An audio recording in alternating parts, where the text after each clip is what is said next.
Welcome to Thoughts on the Market. I'm Andrew Sheets, head of corporate credit research at Morgan Stanley.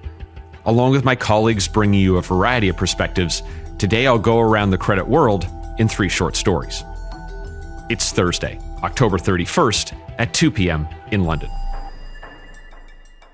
The U.S. election next Tuesday continues to be a top issue on investor minds, and indeed is a top issue for us here at Thoughts on the Market, where it's dominating your feed over this week.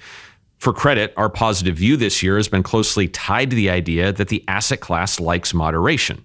For example, in data released yesterday, the U.S. economy grew a solid 2.8% in the third quarter, while core inflation moderated to just 2.2%, close to the Fed's target. And Morgan Stanley's forecasts for the rest of this year and next see that pattern continuing. Solid U.S. growth, falling inflation, driving steady further rate cuts from the Federal Reserve, and all creating a better than expected backdrop for credit that should support tighter than average spreads. That idea that credit likes moderation is core to how we view the election. Outcomes that could drive larger changes in economic policy, domestic policy, or foreign policy are all larger risks. And outcomes that could drive more moderate outcomes across all of these factors are likely going to be better for credit, in our view. But you also may be tired of hearing about the election. And so for you, here's a quick tour of the credit world in 3 non-election stories. In Asia, Korea will be added to the FTSE World Government Bond Index, an important benchmark for global bond investors. This has significant implications across Korean assets, but for credit, it may be most important for sparking more interest in corporate bonds denominated in local Korean won. This is a larger market than investors may initially realize, totaling roughly $1 trillion equivalent in size. And meanwhile, the exposure of foreign investors to this market is historically low. A large market with little global exposure is a potential opportunity. Moving to Europe, you could be forgiven for thinking the mood is pretty dour. Growth has been weaker than in the United States, while the U.S. election is raising questions around everything from disruptions to transatlantic trade, to the future of NATO, to the war in Ukraine.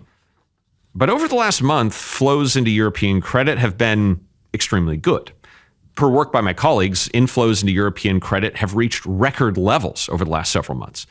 The start of rate cuts leading investors to lock in still attractive all-in yields in Europe is a big part of this story.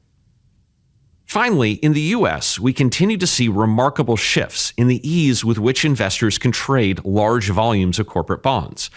So-called portfolio trading, where investors buy or sell bonds as a group, continues to grow, with September seeing a new all-time high in activity.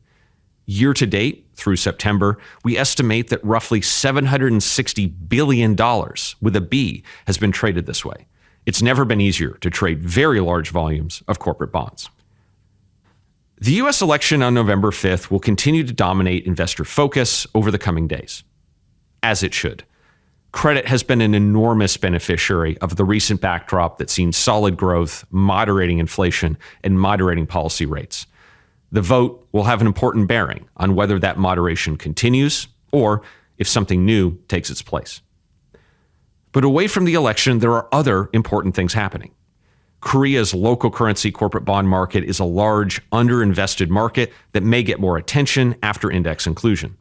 European credit is seeing record flows despite its macro uncertainties, an indicator of underlying investor demand. And in the U.S., the continued rise of portfolio trading is reshaping market structure and improving the ability to trade ever larger volumes of corporate bonds. Thanks for listening. If you enjoy the show, leave us a review wherever you listen and share thoughts on the market with a friend or colleague today. Oh, and happy Halloween. The preceding content is informational only and based on information available when created. It is not an offer or solicitation, nor is it tax or legal advice. It does not consider your financial circumstances and objectives and may not be suitable for you.